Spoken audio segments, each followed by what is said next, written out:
नमस्कार. आरआरसी नेटवर्कच्या लेटेस्ट बातमीपत्रात मी नेहा आपल्या सगळ्यांचं स्वागत करते. अशा आहेत आजच्या हेडलाईन्स.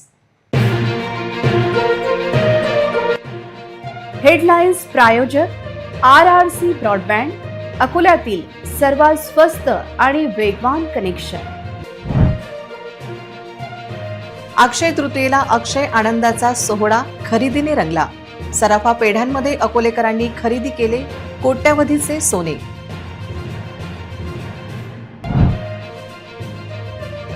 आमदार हरीश पिंपळे यांनी घेतली आरआरसीच्या बातमीची दखल. महिलांच्या घरासमोरच्या नालीसाठी 5 लाखांची निधी देण्याची घोषणा.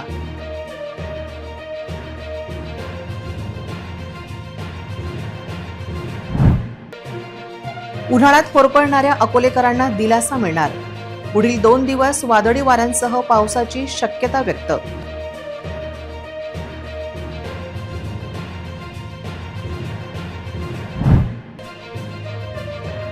ते रेती माफियांवर पोलिसांची कारवाई केव्हा होणार?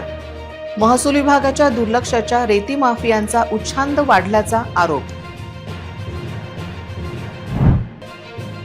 परतवाडा प्रकरणात काँग्रेस नेते विजय वडट्टीवारांची एंट्री. वडट्टीवार यांच्या टीकेला नवनीत राणा यांनी दिले प्रत्युत्तर. आता सविस्तर बातम्या. 3.5 मुहूर्तांपैकी अक्षय तृतीयेचा मुहूर्त शुभ मानला जातो. या मुहूर्तावर सोने खरेदी केल्यास सोने अधिकाधिक वृद्धिंगत होते अशी सर्वसामान्यांची धारणा आहे. त्यामुळे सोन्याच्या दरात कितीही चढउतार झाले तरी मुहूर्ताच्या सणासुदीला मध्यमवर्गीयांकडून सोने खरेदी हमखास केली जाते. याचा प्रत्यय रविवारी अकोलेकरांच्या सराफा बाजारात दिसून आला. यंदाची अक्षय तृतीया देखील त्याला अपवाद ठरलेली नाही. अक्षय तृतीयेच्या पूर्वसंध्येच्या सोन्याच्या किमतीने 1.5 लाखाचा टप्पा गाठला असतानाही शहरातील विविध भागांमधील सराफा दुकानांमध्ये दिवसभर ग्राहकांची गर्दी पाहायला मिळाली. त्यामुळे सराफा व्यावसायिकांमध्ये उत्साहाचे वातावरण आहे. जागतिक पातळीवरील युद्धजन्य परिस्थिती, राजकीय अस्थिरता आणि रुपयाच्या घसरणीमुळे बाजार कडाडला आहे.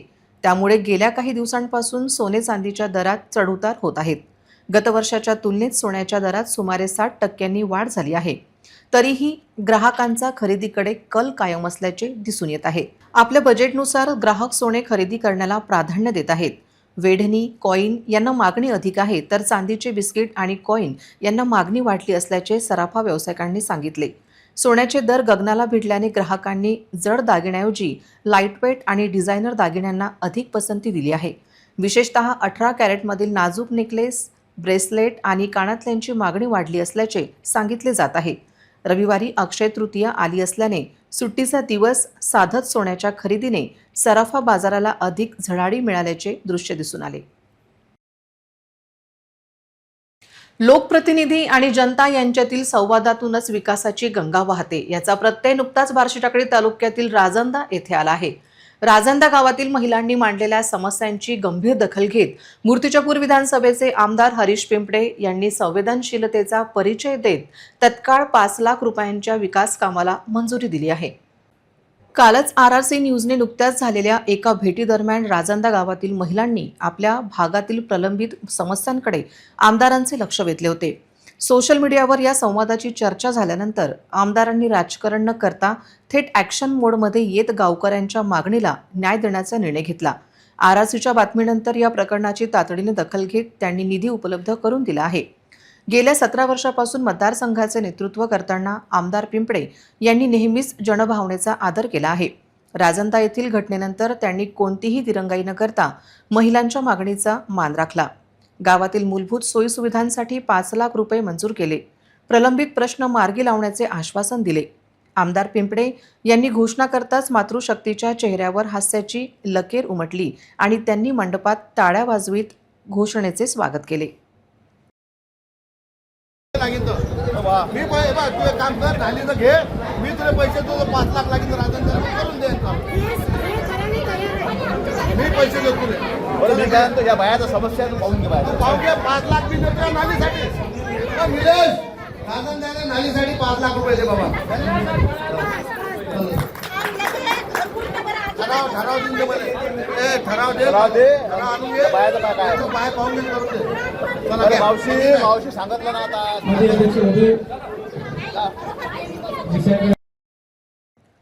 सुरुवातीला काही प्रमाणात नाराजी व्यक्त होत असली तरी आमदारांनी ज्या तत्परतेने निधी मंजूर केला त्यावरून आता ग्रामस्थांनी समाधान व्यक्त केले आहे. विशेषतः महिला वर्गाने आपल्या मागणीची दखल घेतल्यानंतर आमदारांचे आभार मानले आहेत. लोकप्रतिनिधी असावा तर असा, अशा प्रतिक्रिया आता राजंदा परिसरातून उमटत आहेत. विदर्भात 20, 21 आणि 22 एप्रिल रोजी काही ठिकाणी विजांच्या कडकडाटासह हलक्या ते मध्यम स्वरूपाच्या पावसाची शक्यता आहे. हा पाऊस हाहाकार माजवणारा नसून केवळ स्थानिक वातावरणातील बदलामुळे होणारा बदल आहे. गेल्या काही दिवसांपासून उष्णतेच्या लाटेने अकोलेकर नाही तर संपूर्ण पश्चिम विदर्भ होरपळत असताना नागरिकांना दिलासा देणारे वृत्त मिळाले आहे. विदर्भात 20, 21 आणि 22 एप्रिल रोजी काही ठिकाणी विजांच्या कडकडाटासह हलक्या ते मध्यम स्वरूपाच्या पावसाची शक्यता आहे. त्यामुळे पुढील काही दिवस ढगाळ वातावरणाने तापमानात घट संभवते, पण पावसानंतर पुन्हा उकाडा वाढण्याची भीती व्यक्त केली जात आहे. सोमवार 20 एप्रिल रोजी वादळी वाऱ्यांसह पावसाची शक्यता नागपूर येथील हवामान खात्याने व्यक्त केली आहे. त्याचबरोबर पुढील काही दिवस ढगाळ वातावरण कायम राहणार असल्याची माहिती प्राप्त झाली आहे. अकोला जिल्ह्यात वाळू माफियांनी आता कायद्याची सर्व मर्यादा ओलांडली असून थेट पोलिसांना जीवे मारण्याचा प्रयत्न केल्याची खळबळजनक घटना समोर आली आहे. मैसांग परिसरात कारवाईसाठी गेलेल्या बोरगाव मंजू पोलिसांच्या अंगावर ट्रॅक्टर घालून त्यांना चिरडण्याचा प्रयत्न वाळू तस्करांनी केला. त्यानंतर या वाळू माफियाचा शोध सुरू झाला आहे. मैसांग येथील पूर्णा नदी पात्रातून जेसीबी आणि पोकलेनच्या सहाय्याने अहोरात्र अवैध वाळू उपसा सुरू आहे.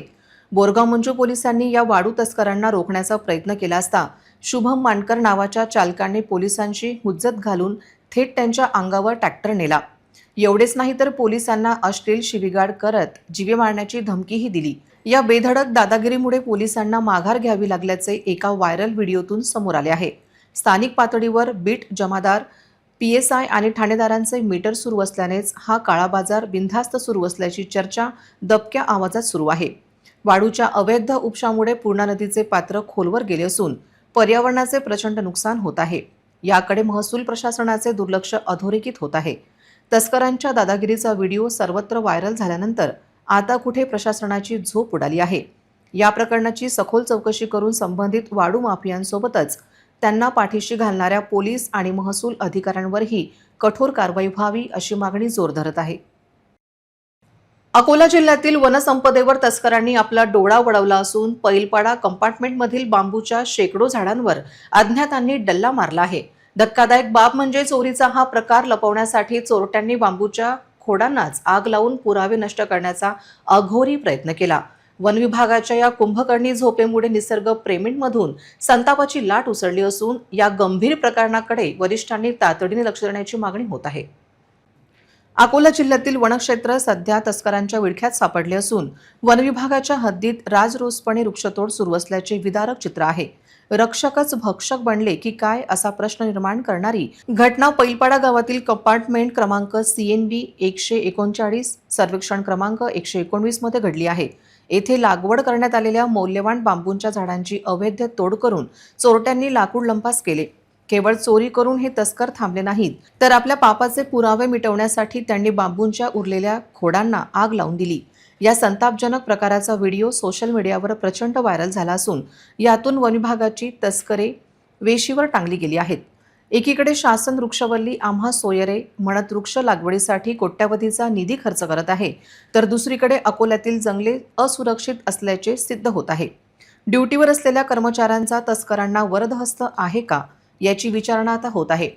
एवढ्या मोठ्या प्रमाणावर तोड आणि आग लावूनही वनरक्षक आणि वनपाल काय करत होते? CCTV किंवा गस्तीचा अभाव तस्करांच्या पथ्यावर पडतो काय याची वरिष्ठांनी दखल घेण्याची गरज आहे.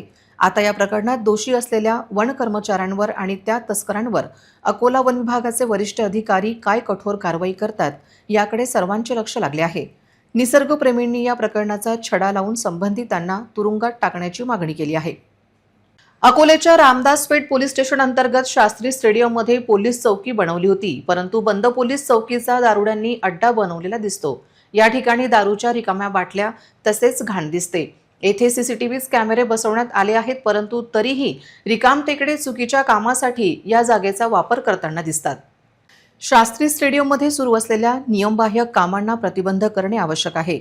प्रशासनाने पुढाकार घेऊन गैरप्रकार थांबवावे तसेच दारुड्यांचा बंदोबस्त करावा अशी मागणी मोठ्या प्रमाणात केली जात आहे. सार्वजनिक स्थळांचा वापर गैरकामासाठी होऊ नये, कारण आजूबाजूच्या लोकांना देखील त्यामुळे त्रास होतो ही जनभावना आहे. तातडीने कारवाई करण्याची गरज निर्माण झाली आहे.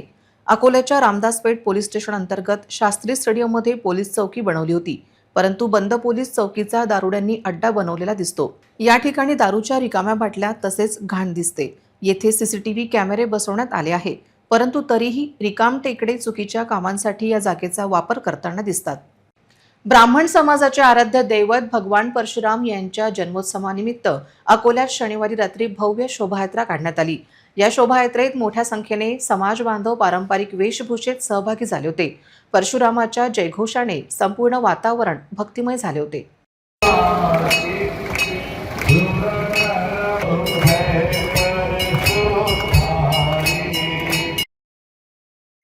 खोलेश्वरमधील भगवान परशुराम चौकात शनिवारी सायंकाळी आरती झाली.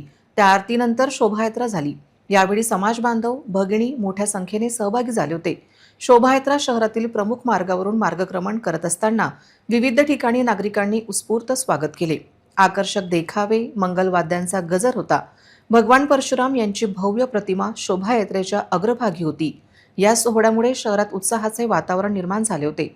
खोलेश्वर स्थित परशुराम चौक, सिटी कोतवाली, कपडा बाजार, सराफा बाजार, गांधी चौक, तहसील चौक, चित्रा चौक मार्गे फिरून परशुराम चौकात समारोप झाला. कार्यक्रमात समाजातील पदाधिकारी व नागरिक मोठ्या संख्येने उपस्थित होते.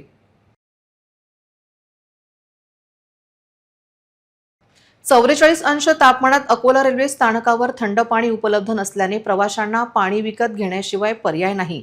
कूलिंग यंत्रणेद्वारे रास्त दरात पाणी मिळत होते, ते पण बंद झाले. प्लॅटफॉर्म क्रमांक 1 ते 6 पर्यंत ही समस्या निर्माण झाल्याची धक्कादायक माहिती आहे. एकीकडे थंड पाणी नाही आणि उपलब्ध गरम पाणी पिणे अशक्य आहे. यामुळे प्रवाशांना थंड पाणी मिळत नाही, त्यामुळे पाणी विकत घेऊन तहान भागवावी लागत आहे. यापूर्वी उन्हाळ्यात प्रवाशांची सोय व्हावी म्हणून थंड पाणी उपलब्ध करून देत होते, परंतु सध्या ते देखील मिळत नाही. पाणी समस्या सोडवण्यासाठी रेल्वे स्थानक प्रशासनाने त्वरित लक्ष देणे आवश्यक आहे, कारण अकोला रेल्वे स्थानकावरून दररोज हजारो प्रवासी देशाच्या विविध भागात जातात आणि 20 रुपये खर्च करून विकत घेण्याची प्रत्येकाची ऐपत नसते. तसेच उन्हाळा लक्षात घेऊन थंड पाणी उपलब्ध करून देणे ही रेल्वे प्रशासनाची जबाबदारी आहे. या बाबतीत आधीच आढावा घेतला असता तर अडचण निर्माण झाली नसती, परंतु सद्यस्थितीविषयी प्रवासी नाराजी व्यक्त करीत आहेत. बार्शी टाकडीत सध्या तापमान कमालीचे वाढले आहे. शनिवारी रात्री 11:30 वाजता कासम नाना चौक समोर हिरो होंडा शोरूम जवळ डीपीला अचानक आग लागली.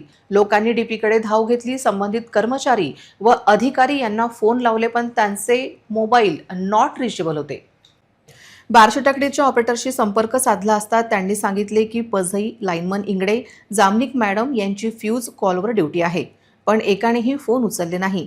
एकीकडे डीपीवर आग लागली होती, तर दुसरीकडे एक 12 वर्षीय लहान मुलाचा मृत्यू झाला होता.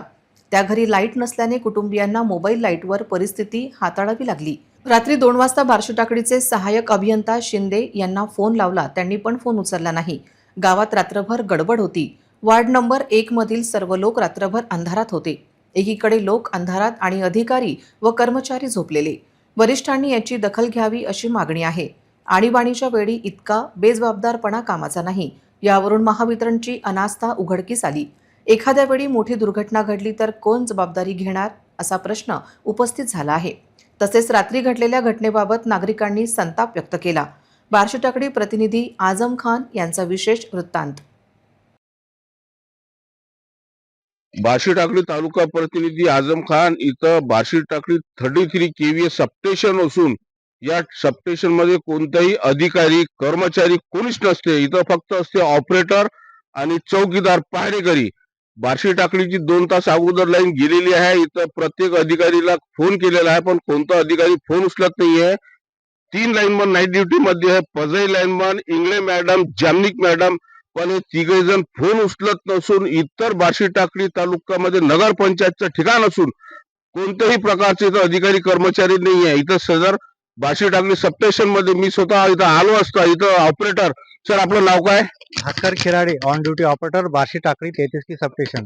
इथं कर्मचारी किती आहे संध्याकाळच्या नाईट ड्युटीच्या वेळेस फ्यूज कॉलवर? इथं फ्यूज कॉलवर जे नाईट सध्या दिलेले आहेत त्यांना मी फोन लावले. बासटाकडीमध्ये होंडा DTC वर केबल पेटला, इनकमिंग आउटगोइंग केबल जळाली, पूर्ण बॉक्स पेटला. तरी सुद्धा या तिन्ही जणांनी फोन उचलले नाही. Ashok Pajai principal technician, Ingale madam, Jamnik madam senior technician, तिघांनी फोन उचलले नाही. मी शिंदे साहेबांना, जे आमचे सबस्टेशन इंचार्ज आहेत, असिस्टंट इंजिनियर, यांना फोन करून सांगितले व परिचय जाधव टेक्निशियन हा ताबडतोब 5 मिनिटात तिथे गेला व पुढील कारवाई त्याने आटोकाट प्रयत्न करून सुरू करायचा प्रयत्न केला. तो अजून पण काम करत आहे. त्याचे सहकारी सोबत विकास चव्हाण विद्युत सहाय्यक आणि सुनील चव्हाण टेक्निशियन हे त्याच्या मदतीला आहे. या तिघांना मदत करण्यासाठी अजून पण कोणीही तिथं पोहोचलेला नाही व सर्व बासटाकडीचे ग्राहक सबस्टेशनला वारंवार इथं येत आहे. इथं गर्दी जमलेली आहे आणि लवकरात लवकर लाईन सुरू व्हावी याकरिता या संबंधित कर्मचाऱ्यांनी ताळमेळ ठेवून ही लाईन लवकरात लवकर सुरू करावी असं आमचे म्हणणे आहे, जेणेकरून ग्राहकांचाही रोष होणार नाही. केबल उपलब्ध नाही आहे. इथं तालुका ठिकाण असून अधिकारी हेडक्वार्टरला हजर नाहीये, कर्मचारी हेडक्वार्टरला हजर नाहीये. सगळे अधिकारी व कर्मचारी आपापल्या परीनं बाहेर गावी येणं जाणं करत आहेत. इथं जे नागरिकांना त्रास होत आहे, हा त्रास म्हणजे सध्या जे जीव घेणं ऊन तापत आहे. रातबेरात इथं लोक म्हणजे जागरण राहिले. विशेष म्हणजे आज 12 वर्षाच्या एका लहान मुलाचा मृत्यू झालेला आहे. मृत्यूनंतर त्याच्या घरी जो रोष व्यक्त होत आहे, पण पूर्ण टोटल अंधार असल्यामुळे ते लोक म्हणजे हे करत आहे. पण इथं आल्यानंतर इथं कोणताही कर्मचारी नाहीये, काहीच नाहीये, सगळं पूर्णतः बंद आहे. 2 माणसं इथं 33 आहे, फक्त एक चौकीदार आणि एक ऑपरेटर. बार्शी टाकळी तालुका प्रतिनिधी आझम खान.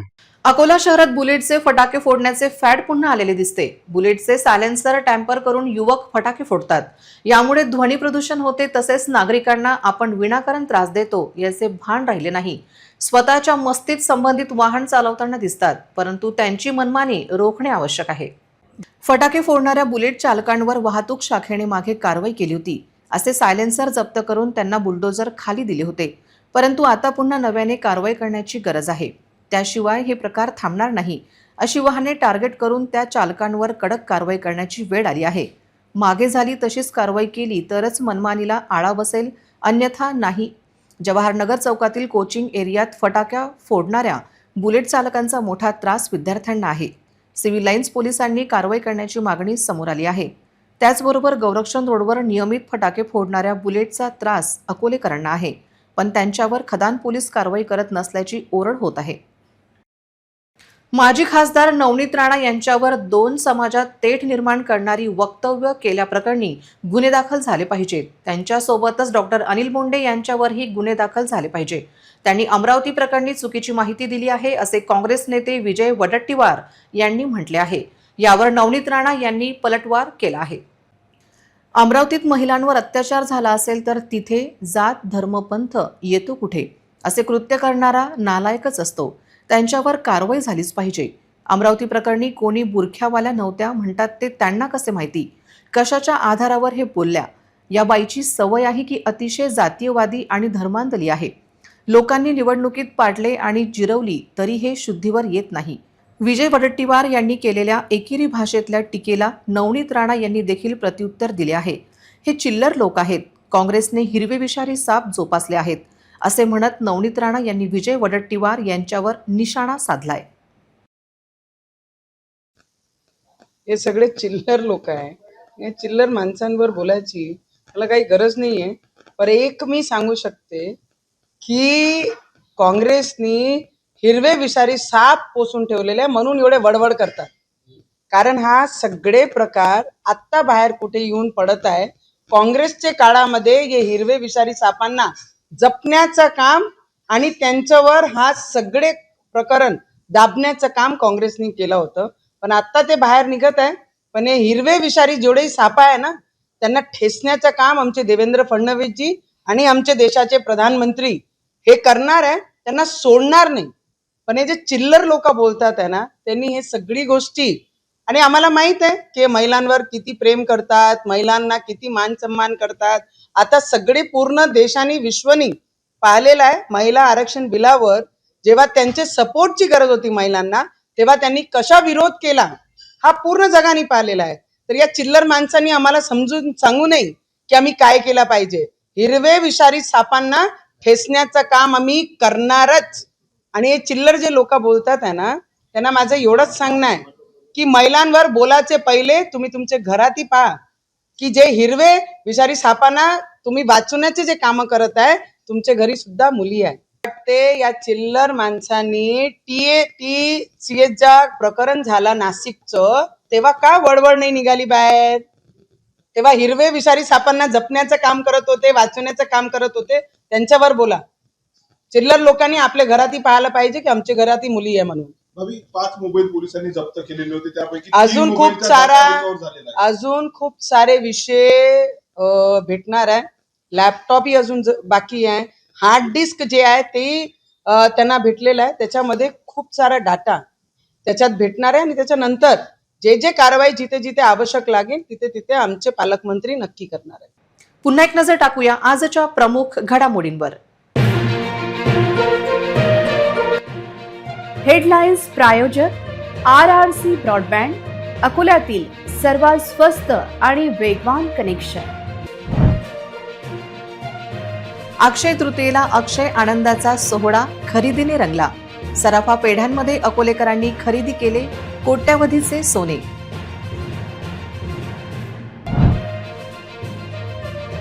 आमदार हरीश पिंपळे यांनी घेतली RRCच्या बातमीची दखल.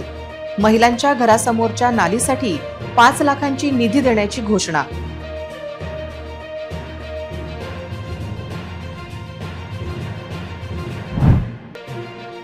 उन्हाळ्यात होरपळणाऱ्या अकोलेकरांना दिलासा मिळणार. पुढील 2 दिवस वादळी वाऱ्यांसह पावसाची शक्यता व्यक्त.